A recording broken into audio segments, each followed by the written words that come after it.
ডিভোর্সের পর ছোট বোনটা 10 মাসের বাচ্চা নিয়ে আমাদের বাসায় এসে উঠলো। ভাবলাম বোনের বাচ্চাকে নিয়ে আমার স্ত্রী লুনার সময়টা এবার হয়তো ভালোই কাটবে, বোনটাও আমার এ বাড়িতে একটু শান্তিতে থাকতে পারবে। আমাদের বিয়ের 7 বছরেও কোনো বাচ্চা কাচ্চা হলো না। বাবা বললেন, আমি বৃদ্ধ হয়েছি তো কি হয়েছে, তোদের 4 ভাই বোনকে খাইয়ে পড়িয়ে এত বড় করতে পারলে শেষ বয়সে আমার ছোট মেয়ের দায়িত্ব নিতে পারবো ইনশাআল্লাহ। মাস 3 পর থেকেই আমার স্ত্রী লুনার সাথে বিথির ঝামেলা হতে লাগলো। এ নিয়ে মা প্রায়ই আমার কাছে বিচার দিতেন। আমি লুনাকে বোঝানোর চেষ্টা করতাম যে আজ বিথির মতো অবস্থা যদি তোমার হতো তাহলে কি করতে।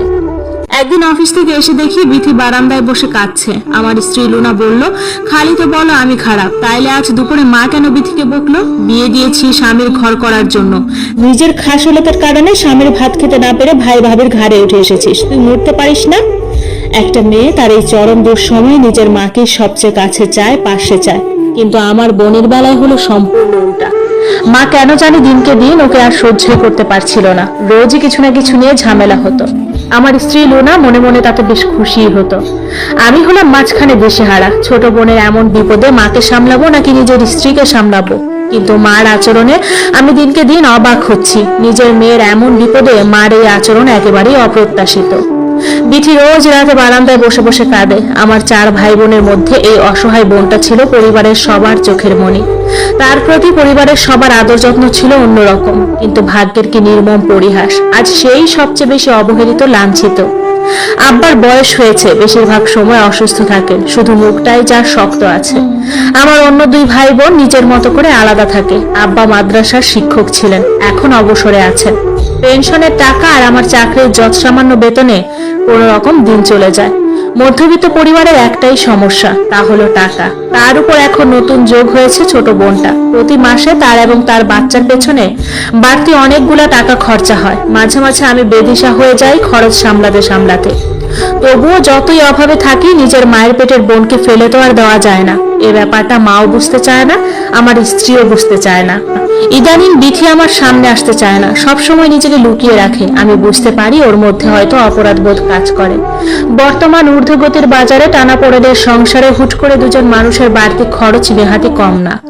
মাস শেষে আজ বেতন পেলাম। বিথিকে ডেকে জিজ্ঞেস করলাম, কি রে, কই থাকিস সারাদিন, সবসময় এমন মনমরা হয়ে থাকিস কেন?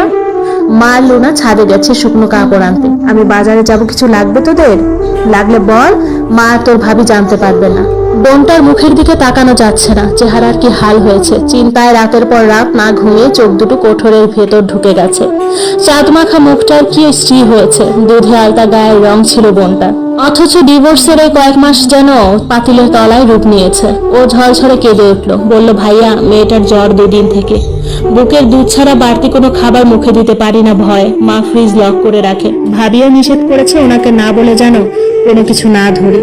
তার কান্না ভরা কণ্ঠে কথাগুলো শুনে আমার চোখ ভিজে এলো। তাকে সান্ত্বনা দিয়ে বললাম, চিন্তা করিস না বোন, মানুষের খারাপ সময় আজীবন থাকে না।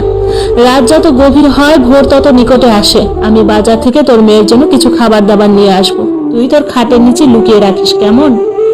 বাবার ভুলের খেসারত আজ বোনটাকে দিতে হচ্ছে। অত করে নিষেধ করেছি কোনো বিদেশি ছেলের কাছে বিথিকে বিয়ে দিও না। মায়ের অতি চালাকি আর লোভের কারণে বাবা আমাদের ভাই বোনের কথা অগ্রাহ্য করে ছেলের কোনো খোঁজ খবর না নিয়েই তড়ি ঘড়ি করে বিয়ে দিয়ে দিল। বিয়ের কিছুদিন পর জানতে পারি ছেলের কোনো লেখাপড়া নেই, তার উপর নেশা করে। সৌদি থেকে দেশে এসে কয়দিন রমরমা চললেও এখন ধার কর্জ করে নেশা করে। বিথি কিছু বললে গায়ে হাত তোলে, বিথিকে অকথ্য ভাষায় গালিগালাজ করে। টাকার বিনিময়ে বাজে বন্ধুদের বাড়িতে এনে বিথিকে বলে তাদের মনোরঞ্জন করে খুশি করতে। বিথি রাজি না হওয়াতে তাকে মারপিট করে ডিভোর্স দিয়ে বাড়ি থেকে তাড়িয়ে দেয়। গত মাসে একটা বড় কোম্পানিতে ইন্টারভিউ দিয়েছিলাম, আর